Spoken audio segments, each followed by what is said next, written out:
Hello dear friends, आज हम start कर रहे हैं सी वर्मा का पार्ट फर्स्ट में सर्कुलर मोशन का objective first segment. So ready है प्यारे बच्चों? Let's start with the first question.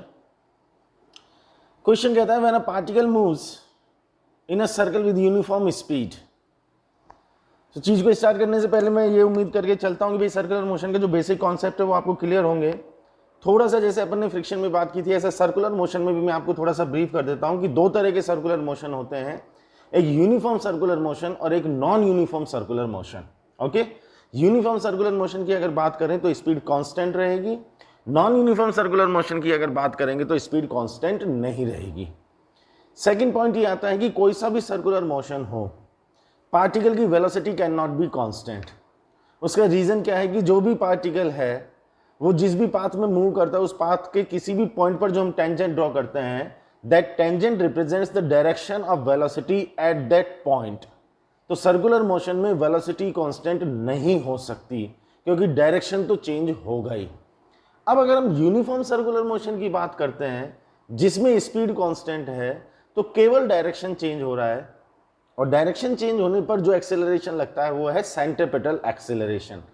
और नॉन यूनिफॉर्म सर्कुलर मोशन की अगर बात करेंगे तो उसमें स्पीड चेंज हो रही है, इसका मतलब वेलोसिटी का मैग्नीट्यूड और डायरेक्शन दोनों चीजें चेंज हो रही है। सो डायरेक्शन के चेंज होने की वजह से सेंट्रीपिटल एक्सेलरेशन होगा और मैग्नीट्यूड के चेंज होने की वजह से टेंजेंशियल एक्सेलरेशन होगा।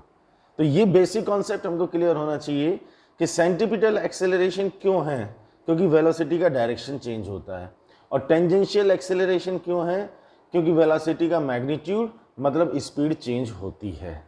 ठीक, अब अपन फर्स्ट क्वेश्चन की बात करते हैं। When a particle moves in a circle with a uniform speed, uniform speed से अगर सर्कुलर मोशन हो रहा है इसका मतलब यूनिफॉर्म सर्कुलर मोशन है।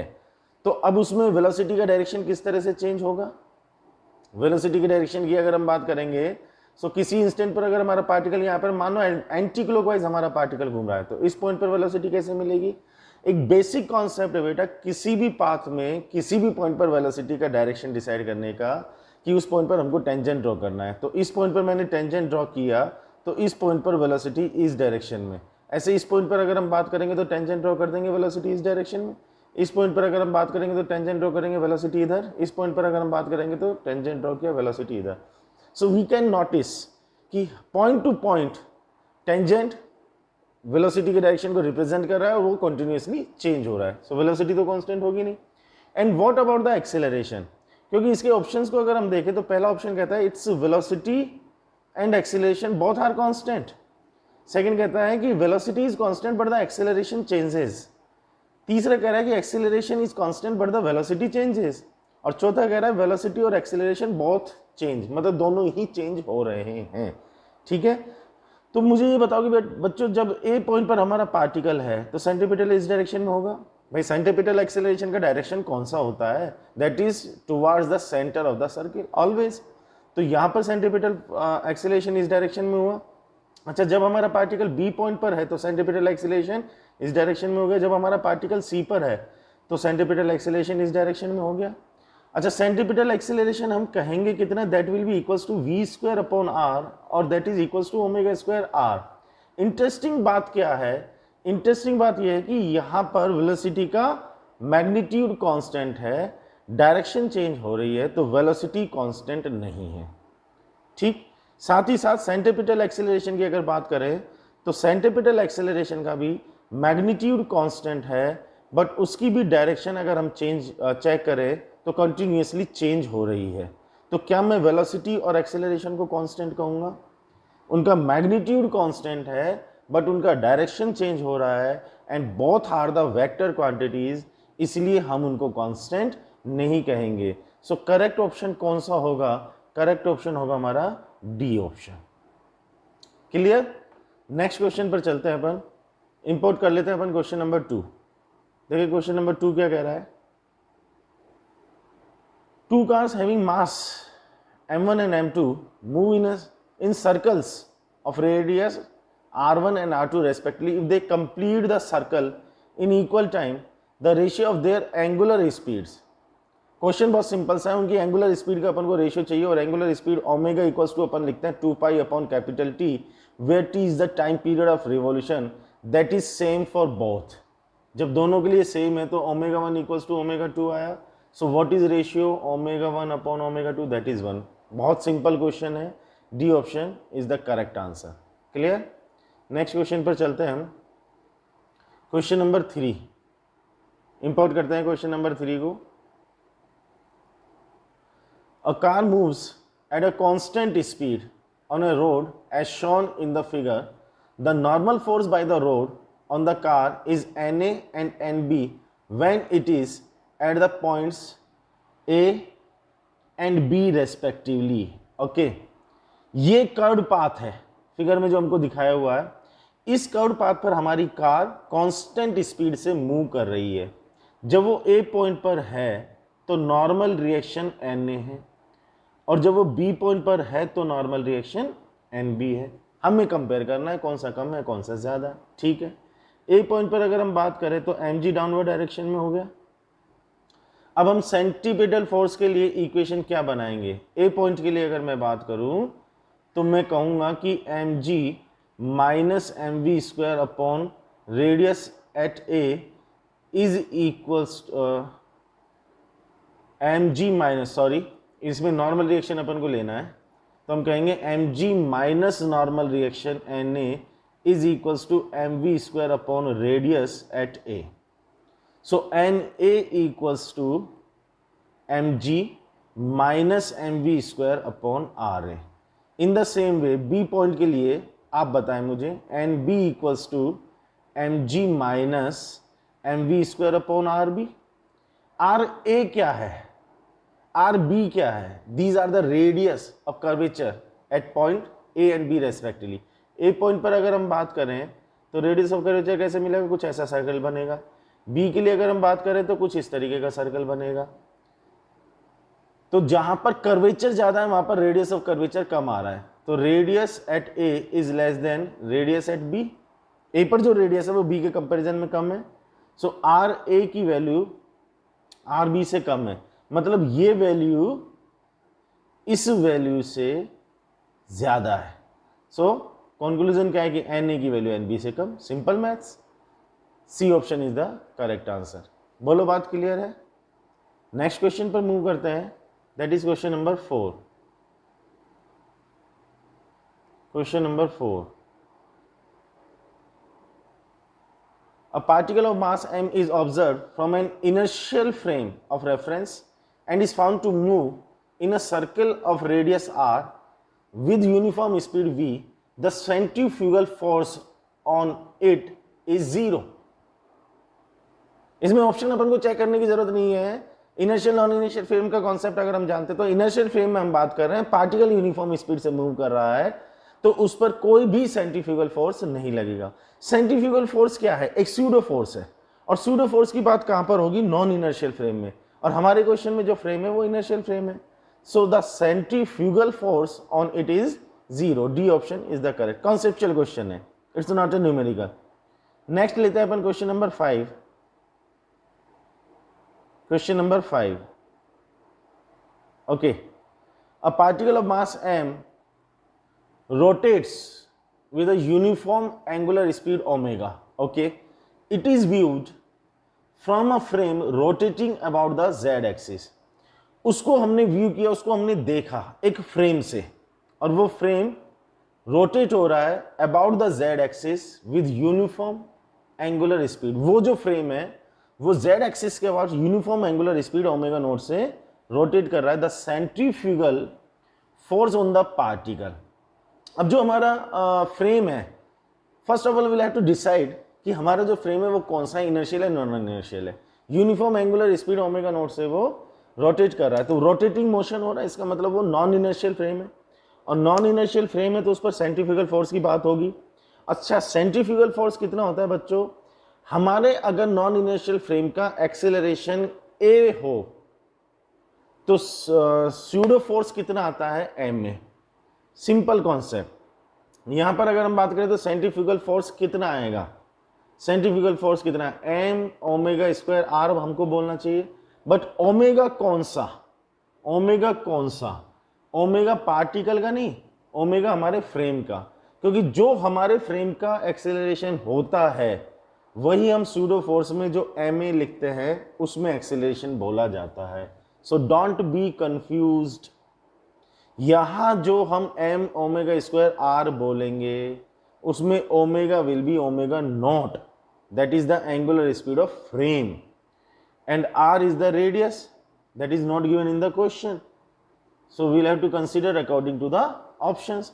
So the centrifugal force on the particle will be m omega naught square, और a he radius होगा क्योंकि चारों ऑप्शंस में ये है, so the b option is the correct answer. Is that clear? Next question पर हम मूव करते हैं, क्वेश्चन नंबर 6 लेते हैं। देखिए question number 6, a particle is kept fixed on a turntable rotating uniformly, एक रोटेट होने वाली, एक टर्न लेने वाली टेबल है, वो घूम रही है और यूनिफॉर्मली घूम रही है, मतलब ओमेगा की वैल्यू कांस्टेंट है। सबसे पहले तो हम ये चीज नोट कर लें कि यूनिफॉर्मली मतलब ओमेगा इक्वल्स टू कांस्टेंट है। अब आगे की बात, as seen from the ground the particle goes in a circle, its speed is 20 centimetre per second, ये पार्टिकल की स्पीड है, and the acceleration that is 20 centimetre per second square. The particle is now shifted to a new position to make the radius half of the original value. मान लो पहले जब speed और acceleration 20 centimetre per second और 20 centimetre per second square है, तब radius are मान लो, तो अब रेडियस कितना कर दिया, हाफ कर दिया। The new values of the speed and acceleration, अब स्पीड और एक्सेलरेशन की नई वैल्यूज क्या आएंगी, की वर्ड क्या है, ओमेगा कांस्टेंट है, तो हम क्या लिखेंगे, v equals to omega R. अब ओमेगा कांस्टेंट, आर को हाफ कर दिया तो v हाफ हो गया, सिंपल बात। सो स्पीड कितनी हो गई बच्चों, 20 सेंटीमीटर पर सेकंड थी, 10 सेंटीमीटर पर सेकंड हो गई। सो v की वैल्यू तो अब हो जाएगी 10 सेंटीमीटर पर सेकंड। बोलो ये बात क्लियर। अच्छा एक्सीलरेशन की अगर अपन बात करें, एक्सीलरेशन की बात करें तो या तो ओमेगा स्क्वायर आर लिखो या वी स्क्वायर अपॉन आर लिखो, ओमेगा कांस्टेंट है तो हम क्या लिख दें, हम लिख दें acceleration a equals to omega square radius half. सीधी बात करते हैं, एक्सीलरेशन भी हाफ हो जाएगा। सो एक्सीलरेशन की वैल्यू कितनी हो जाएगी, 10 centimetre per second square, sorry.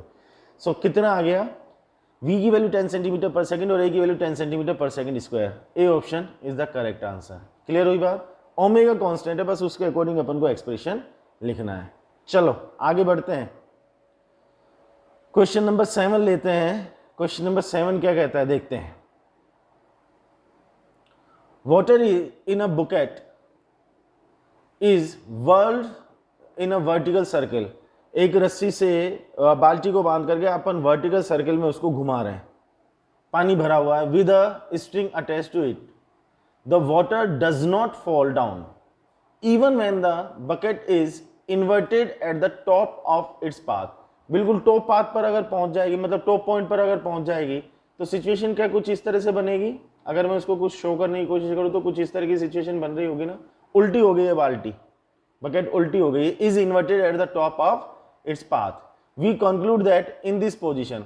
अब आप सोचो कि इस पोजीशन में भी अगर पानी बाहर नहीं निकल रहा तो इसका रीजन क्या हो सकता है भाई। इस पर सेंट्रीफ्यूगल फोर्स तो इस डायरेक्शन में, sorry centripetal force mv square upon r इस डायरेक्शन में, और पानी का जो वेट है वो mg इस डायरेक्शन में।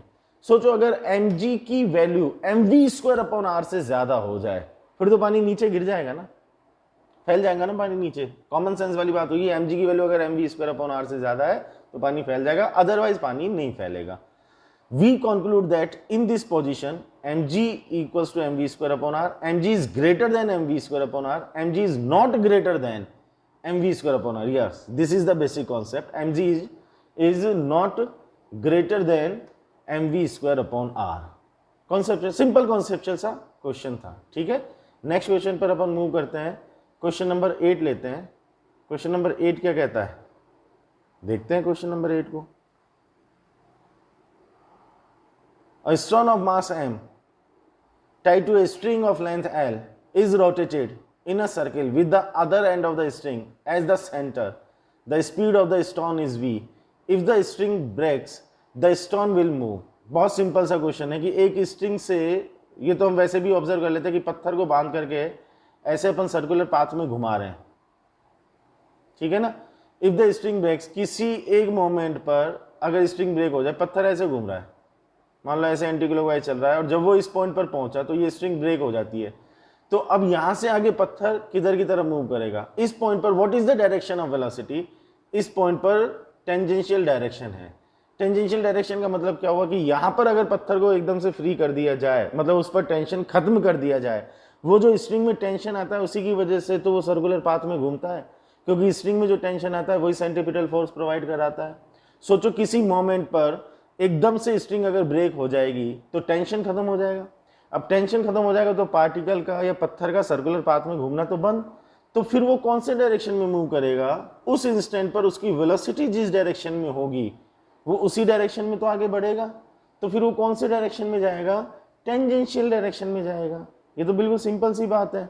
मतलब ये तो सोचा जाए तो बच्चों वाला सवाल है कि इसका आंसर तो बच्चे भी दे सकते हैं कि छोड़ेंगे तो वो सीधो सीधो चलो जाएगा, मतलब वो टेंजेंशियल डायरेक्शन में मूव करेगा। क्लियर, तो सी ऑप्शन करेक्ट हुआ। अपन नेक्स्ट क्वेश्चन पर चलें, क्वेश्चन नंबर 9। बहुत ज़्यादा टाइम कंज्यूमिंग नहीं है इसके क्वेश्चंस, चीज़ों को बस समझने वाली बात है, चीज़ें हमारी समझी हुई हैं तो ज़्यादा टाइम नहीं लगेगा क्वेश्चंस में। अ coin placed on a rotating turntable just slips if it is placed at a distance of 4 cm from the center। पहले इसका कॉन्सेप्ट समझ लो बच्चों क्या है। मान लो ये हमारी सर्कुलर टर्न टेबल है, ये पूरी टेबल है, ये इसका सेंटर है। अब ये एक्चुअल में ये जो वर्टिकल एक्सिस जा रहा है इसके अबाउट इस तरीके से रोटेट होती है। यहाँ पर एक कॉइन रखा हुआ है, पहले अपन कॉन्सेप्ट पे बात करते हैं। और मान लो ये आर रेडियस के सर्कुलर पाथ में घूम रहा है, हम ये कहते हैं कि ये हमारे कॉइन की वो पोजीशन है जिसमें ये स्लिप नहीं हो रहा है, ठीक है, बस तैयार है स्लिप होने के लिए। तो सोचो सिचुएशन क्या बन रही होगी, टेंडेंसी क्या है इसकी इधर की तरफ स्लिप होने की, किसकी वजह से, सेंट्रीफ्यूगल फोर्स की वजह से। हम क्या लिखेंगे, एम ओमेगा स्क्वायर आर। इधर टेंडेंसी है तो कौन रोक रहा होगा, जब इधर टेंडेंसी है तो इधर की तरफ फ्रिक्शन लग रहा होगा, ठीक। एक्सट्रीम कंडीशन में अगर बात करें तो फ्रिक्शन ही इसको बैलेंस कर रहा होगा, तो हम लिखेंगे F equals to M omega square are, और फ्रिक्शन कितना लिखेंगे, mu N. So mu N equals to M omega square R. अच्छा, म्यू एन को हम क्या लिख देंगे, M G, that is equals to M omega square R. M से एम हो जाएगा cancel, so mu G equals to omega square R. ये कहानी क्लियर है हमको, यहाँ तक ये कॉन्सेप्ट है। अब यहाँ से अगर रेडियस कैलकुलेट करना हो तो mu G upon omega square, जो भी कैलकुलेट करना हो वो हम यहाँ से कैलकुलेट कर सकते हैं, ठीक। क्वेश्चन ये कह रहा है, coin placed on a rotating turn table just slips if it is placed at a distance of 4 centimetre from the centre. जब 4 सेंटीमीटर के डिस्टेंस पर, मतलब रेडियस पर है, तो वो तैयार है स्लिप होने के लिए। If the angular velocity of the turn table is double, angular velocity को अगर हम डबल कर दें, it will just slip at a distance of. अब यहाँ डायरेक्ट फॉर्मूले से चेक कर लो बेटा, R proportional to 1 upon omega square, mu और जी तो कांस्टेंट है। सोचो ओमेगा को डबल कर देंगे तो आर की वैल्यू 1/4 रह जाएगी, 1/4 का मतलब 1 सेंटीमीटर, आंसर, दैट्स ऑल। इसीलिए मैंने कॉन्सेप्ट की बात की थी। तो जब भी टेबल पर एक कॉइन के सर्कुलर पाथ में घूमने की जस्ट स्लिपिंग वाली कंडीशन बने तो आप R equals to omega G upon mu G upon omega square लिख दें और यहाँ से अपना क्वेश्चन सॉल्व हो जाएगा, ठीक है। अब अपन मूव करते हैं क्वेश्चन नंबर 10 पर। क्वेश्चन नंबर 10 देखते हैं क्या कहता है। A motorcycle is going on an over bridge of radius r. The driver maintains a constant speed as the motorcycle is ascending on the overbridge. The normal force on it. ये एक overbridge है, इसका मतलब अगर मैं circle complete करूँ तो कुछ रेडियस उसकी r बनेगी, मतलब यहाँ कहीं उसका सेंटर आएगा और ये इसकी रेडियस r हो जाएगी। और ये एक वर्टिकल लाइन अपन ने इस तरह से कुछ पास कर दी, मतलब this is the top position of the motorcycle. अब वो जो मोटरसाइकिल है वो भैया इस पर इस तरह से असेंडिंग कंडीशन में है, मतलब ऊपर की तरफ जा रही है, ऊपर की तरफ चढ़ रही है, तो उस पर जो नॉर्मल फोर्स होगा उसकी क्या कहानी बनेगी। चलो जी हम देख लेते हैं बेसिक, कि मान लो ये पोजीशन है, ठीक है, अब ये ऐसे सर्कुलर पाथ में घूमेगी, सर्कुलर पाथ में मूव करेगी, तो इसके सर्कुलर पाथ के लिए कुछ कहानी हम इस तरह से बना दें कि भाई ये तो इसका mg आ जाएगा वर्टिकली डाउनवर्ड डायरेक्शन में, mg वर्टिकली डाउनवर्ड डायरेक्शन में, हमने वर्टिकल से ये एंगल मान लिया थीटा, तो ये एंगल हमारे पास में कितना आ जाएगा थीटा, mg का इधर कंपोनेंट आ जाएगा mg cos थीटा, और इस मोटरसाइकिल पर ये एक नॉर्मल रिएक्शन आ जाएगा n। इक्वेशन हम क्या बनाएंगे सर्कुलर मोशन के लिए, हम लिखेंगे mg cos theta minus n equals to mv square upon r. So the normal reaction n is equals to mg cos theta minus mv square upon r. Am I clear? n equals to mg cos theta minus mv square upon r. अब जैसे जैसे ये bike ऊपर चलती चली जाएगी theta की value कम होती चली जाएगी, और थीटा के कम होने का मतलब होगा cos थीटा की वैल्यू बढ़ती चली जाएगी, और cos थीटा की वैल्यू बढ़ने का मतलब हो गया कि हमारा जो नॉर्मल रिएक्शन है उस नॉर्मल रिएक्शन की वैल्यू बढ़ती चली जाएगी। एक्सप्रेशन से पता लग रहा है cos थीटा अगर इंक्रीज होगा तो n की वैल्यू भी तो इंक्रीज होगी, बाकी सारी चीज़ें कांस्टेंट है। तो कौन सा ऑप्शन आएगा हमारा, A option is the correct answer. ठीक, चलें नेक्स्ट क्वेश्चन लेते हैं हम, क्वेश्चन नंबर 11 को इंपोर्ट कर लेते हैं। Question number 11, 3 identical cars A, B and C are moving at the same speed on 3 bridges. The car A goes on a plain bridge. चलो जी हम ड्रॉ कर लेते हैं, ये एक प्लेन ब्रिज बना दिया हमने, और हमारी जो कार A है ना वो इस प्लेन ब्रिज पर मूव कर रही है, ये हमारी A कार है विद स्पीड V, ठीक है। Be on a bridge convex upward, ये कॉन्वेक्स अपवार्ड हमने एक ब्रिज बनाया, तो हमारी जो कार बी है वो भाई साहब इस पर ऐसे मूव करते हुए जा रही है, ठीक है। ये जो बी है ये भी सेम स्पीड वी से मूव कर रही है। अच्छा, and C goes on a bridge concave upward, C जो जा रही है वो ऐसे वाले ब्रिज पर चल रही है, ये हमारी सी कार बनाने की कोशिश कर लेते हैं भाई।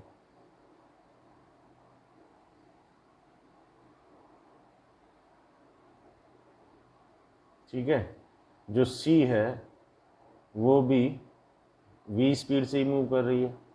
चलो अब क्वेश्चन क्या कह रहा है, let F A and F B and F C be the normal forces exerted by the cars on the bridges. Cars की वजह से ब्रिजेस पर जो फोर्स आ रहे हैं वो एफ ए, एफ बी और एफ सी है, तो ब्रिज की वजह से भी तो कार पर यही फोर्स आ रहे होंगे, मतलब हम कह सकते हैं ना कि नॉर्मल रिएक्शन, ब्रिज की सरफेसेस की वजह से जो नॉर्मल रिएक्शन आ रहे हैं वो एफ ए, एफ बी और एफ सी कह सकते हैं, क्योंकि कार की वजह से जो ब्रिज पर लग रहा है वही ब्रिज की वजह से कार पर लगेगा। When they are at the middle of the bridge, जब वो ब्रिज के मिडिल पर है, मतलब यहाँ है ये यहाँ है, प्लेन में कहीं कोई मैटर नहीं करेगी वो चीज। F A is maximum of the three forces, सबसे ज्यादा एफ ए होगा, F B is maximum, F C is maximum, F A equals to F B equals to F C. चलो जी हम तो एफ बी डी बना करके देख लेते हैं। ए के लिए अगर हम बात करेंगे तो एम जी इस डायरेक्शन में आ गया, नॉर्मल रिएक्शन एफ ए बोल देते हैं उसको अब हम, तो हम एफ ए इक्वल्स टू क्या बोल देंगे, एम जी बोल देंगे इसके लिए बात करेंगे। तो यहाँ बिल्कुल बीच में अगर हम बात करेंगे तो ये हो जाएगा एम जी, ये हो जाएगा नॉर्मल रिएक्शन एफ बी। हम इक्वेशन क्या बनाएंगे, हम इक्वेशन बनाएंगे M G minus F B is equals to M V square upon R. So F B is equals to M G minus M V square upon R, ये B के लिए, ठीक है। ऐसे सी के लिए अगर बात करेंगे तो बिल्कुल यहाँ मिडिल पॉइंट पर होगा, तो एम जी इधर आ गया, ये एफ सी इधर आ गया। हम इक्वेशन क्या बनाएंगे, F C minus M G, क्योंकि इसका सेंटर इधर कहीं होगा तो सेंट्रीपिटल फोर्स इधर चाहिए, F C minus M G equals to M V square upon R, so F C equals to M G plus M V square upon R, ये हमारे पास में एफ सी आ जाएगा। बोलो बात क्लियर है? अब चेक करके देख लो सबसे ज़्यादा कौन सा आ रहा है। एफ ए की बात करें तो एम जी, एफ बी की बात करें तो एम जी माइनस समथिंग, और एफ सी की बात करें तो एम जी प्लस समथिंग, तो एफ सी तो सबसे ज़्यादा आया। सबसे ज़्यादा कौन सा आया? F C. C option is the correct answer. Clear? Next question लेते हैं अपन, क्वेश्चन नंबर 12 इंपोर्ट कर लेते हैं। क्वेश्चन नंबर 12 को देखें भाई। अ train A runs from east to west and another train B of the same mass runs from west to east at the same speed along the equator। अर्थ के equator के along दो train चल रही हैं A और B। A का movement है east to west और B का मूवमेंट है west to east. A presses the track with a force F1 and B presses the track with the force F2। इनको कंपेयर करना है। सिंपल कॉन्सेप्ट समझें, इसमें मैटर करेगा अर्थ के रोटेशन का जो डायरेक्शन है। ठीक है, ध्यान से समझे इसको, इसमें लिखने के लिए बहुत ज़्यादा नहीं है, समझने वाली बात है। अर्थ का रोटेशन वेस्ट टू ईस्ट है और train A east to west move कर रही है। सो ए की जो रिजल्टेंट एंगुलर वेलोसिटी है वो कुछ कम हो जाएगी या ज़्यादा हो जाएगी? भाई ट्रेन का मूवमेंट तो ईस्ट टू वेस्ट हो रहा है और जिस सरफेस पर वो मूव कर रहे हैं वो surface west to east move कर रही है। अर्थ का रोटेशन वेस्ट टू ईस्ट हो रहा है, तो रिजल्टेंट एंगुलर वेलोसिटी कुछ कम हो जाएगी या ज़्यादा हो जाएगी? कम हो जाएगी। हम लिखेंगे इक्वेटर के लिए g e equals to g minus omega square r. So omega for A कुछ कम हो जाएगा। In the same way you can check what about the B. B की अगर बात करें वो तो वेस्ट टू ईस्ट ही मूव कर रही है। So omega for B, resultant की बात कर रहा हूं, वो थोड़ा सा ज्यादा हो जाएगा क्योंकि अर्थ का रोटेशन भी उसी डायरेक्शन में हो रहा है। मतलब हम ये कह सकते हैं कि omega of A is less than omega of B. अब चेक करो बेटा, ये जो जी की वैल्यू है ये किसके लिए ज्यादा आएगी? यहां ओमेगा ए लूंगा, सेकेंड टाइम यहां पर ओमेगा बी लूंगा, ओमेगा ए की वैल्यू कम है, सो जी की वैल्यू ए के लिए, जी की वैल्यू बी के लिए उसके कंपैरिजन में ज़्यादा आएगी। भाई ओमेगा की वैल्यू कम होगी तो ये वैल्यू ज़्यादा आएगी ना, ओमेगा की वैल्यू कम होगी तो ये वैल्यू ज़्यादा आएगी। तो g A is greater than g B. अब किसकी वजह से ट्रैक पर फोर्स ज़्यादा लगेगा? एम जी चेक कर लो। तो ए की वजह से फोर्स ज़्यादा लगेगा या बी की वजह से? ए की वजह से फोर्स ज़्यादा लगेगा। So the A option is the correct answer. Concept समझ में आया? तो रिजल्टेंट एंगुलर वेलोसिटी को देख लो, अर्थ के डायरेक्शन में ही मूव करे, मतलब जिस डायरेक्शन में अर्थ रोटेट कर रही है उसी डायरेक्शन में मूव करे तो ओमेगा बढ़ जाएगा, उसके अपोजिट डायरेक्शन में मूव करे तो ओमेगा घट जाएगा। उसके अकॉर्डिंग जी की वैल्यू को चेक कर लेंगे और फोर्स कैलकुलेट हो जाएगा। नेक्स्ट क्वेश्चन हम इंपोर्ट कर लेते हैं, क्वेश्चन नंबर 13। नेक्स्ट है हमारा क्वेश्चन नंबर 13। देखते हैं भाई क्वेश्चन नंबर 13 क्या कहता है। If the earth stops rotating the apparent value of G on its surface will. ये तो आप ग्रेविटेशन में पढ़ते भी है कि रोटेशन की अगर अपन बात करेंगे तो जी ई इक्वेटर पर अपन लिखते हैं g e equals to g minus omega, अभी लिखा भी था मैंने, इक्वेटर पर लिखेंगे g e equals to g minus omega square are, और पोल पर अगर अपन बात करेंगे तो जी, मतलब पोल पर कोई इफेक्ट नहीं आता। ऑल ऑफ सडन अगर अर्थ का रोटेशन रुक जाए तो हम कहेंगे ओमेगा की वैल्यू जीरो, तो इक्वेटर पर जी की वैल्यू इंक्रीज हो जाएगी क्योंकि ओमेगा की वैल्यू जीरो हो जाएगी। इंक्रीज एवरीवेयर, नहीं, पोल पर तो कोई इफेक्ट ही नहीं आएगा। डिक्रीज एवरीवेयर, ये भी सही नहीं है। Remain the same everywhere, no. Increase at some places, some places का मतलब कौन सी जगह की बात कर रहा हूं मैं? इक्वेटर की। तो सम प्लेसेस से मतलब हो गया इक्वेटर पर जो आएंगे, इक्वेटर पर जी की वैल्यू इंक्रीज हो जाएगी। And remain the same at some other places, यहां सम अदर प्लेसेस से मतलब पोल्स की बात कर रहे हैं, तो पोल्स पर कोई इफेक्ट नहीं आएगा, इक्वेटर पर वैल्यू इंक्रीज हो जाएगी। तो D option is the correct answer. ठीक, नेक्स्ट क्वेश्चन इंपोर्ट कर लेते हैं अपन। Question number 14,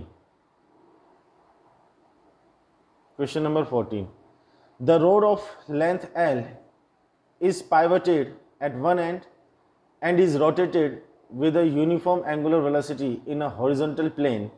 Let T1 and T2 be the tensions at the points L by 4 and 3L by 4 away from the pivoted ends.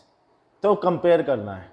इसका भी basic concept समझ लो कि ये हमारे पास में एक रोड है, इसका कॉन्सेप्ट समझ लेना बच्चों, आंसर आप अपने आप निकाल लोगे। यहाँ पर पाइवेटेड कर दिया, मतलब ये हमारा सेंटर पॉइंट हो गया। अब इसके अबाउट हम इसको ऐसे रोटेट कर रहे हैं, एंटी क्लॉकवाइज या क्लॉकवाइज, कोई भी डायरेक्शन अपन मान करके चलें। मैं एक जनरल बात करता हूँ कि जैसे यहाँ पर हम कोई पॉइंट लेते हैं, यहाँ पर मान लो टेंशन T है, हम यहाँ का टेंशन कैलकुलेट करना चाहते हैं, एंड द टोटल मास हमने कितना ले लिया, total mass of the road is capital M। मान लो ये जो हमने क्रॉस सेक्शन या पॉइंट कंसीडर किया, ये पाइवटेड एंड से x डिस्टेंस पर है बेटा, तो ये कितना बच गया हमारा L minus x, total length हमने L मान ली। अच्छा, अब हमारा ये वाला जो पोर्शन है, इस वाले पोर्शन का मास मान लो m डैश है, तो हम क्या लिखेंगे, यूनिट लेंथ में तो मास आ जाएगा m अपॉन L। हम कितनी लेंथ में ले रहे हैं, L माइनस एक्स में। बोलो ये बात क्लियर है क्या?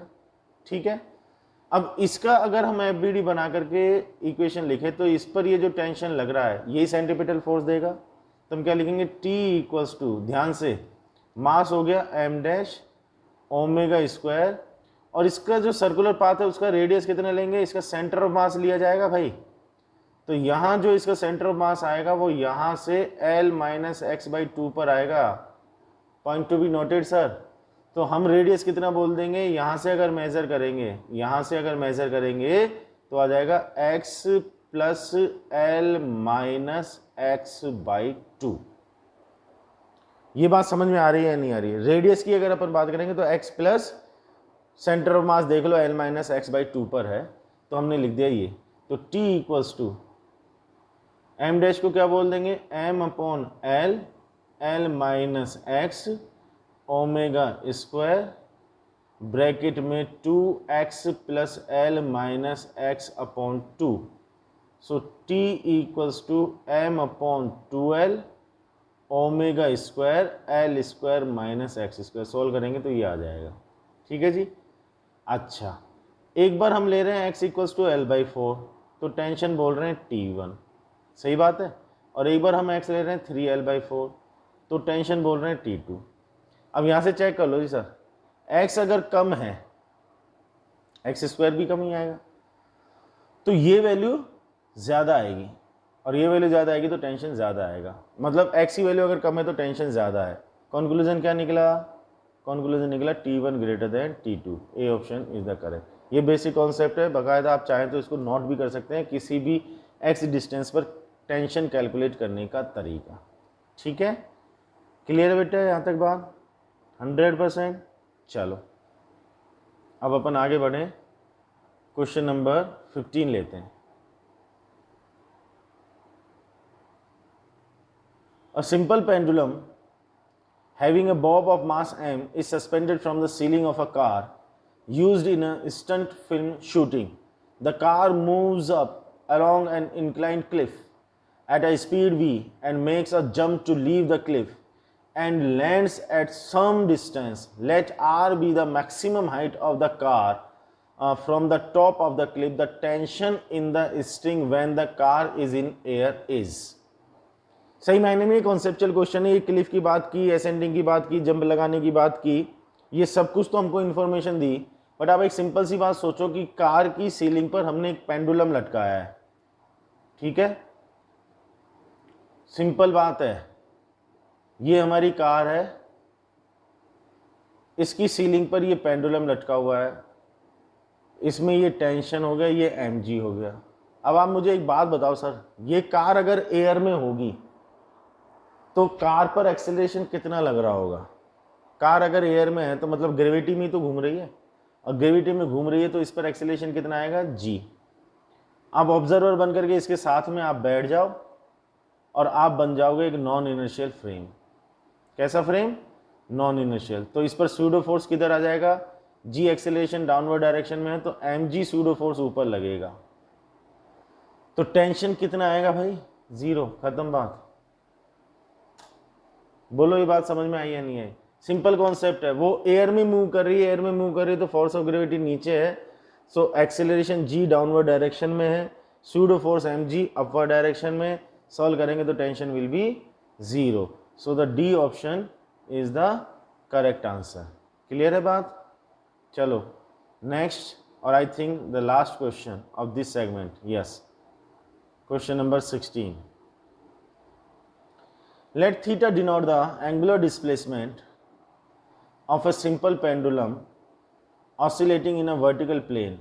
Okay, if the mass of the bob is m, the tension in the string is mg cos theta.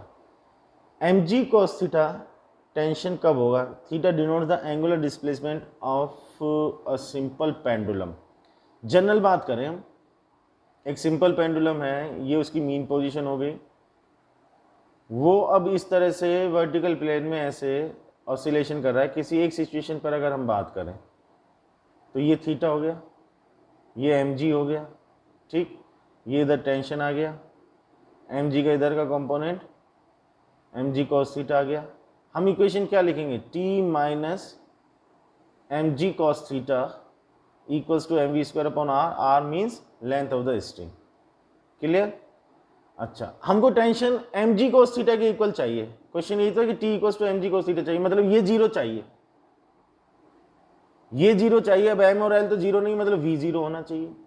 और v0 कहाँ होगा? मीन पोजीशन पर या एक्सट्रीम पोजीशन पर? एक्सट्रीम पोजीशन पर। एक्सट्रीम पोजीशन पर v की वैल्यू 0 होगी, तो t equals to mg cos theta हमको कहाँ मिलेगा? हमको मिलेगा बच्चों वो एक्सट्रीम पोजीशन पर। तो हम कहेंगे कि एक्सट्रीम पोजीशन पर t equals to mg cos theta है, तो C option is the correct answer. बोलो बात क्लियर? तो ये ऑब्जेक्टिव फर्स्ट सेगमेंट अपन ने लिया सर्कुलर मोशन का। All 16 questions are covered. Video solutions मैंने आपको प्रोवाइड कराया।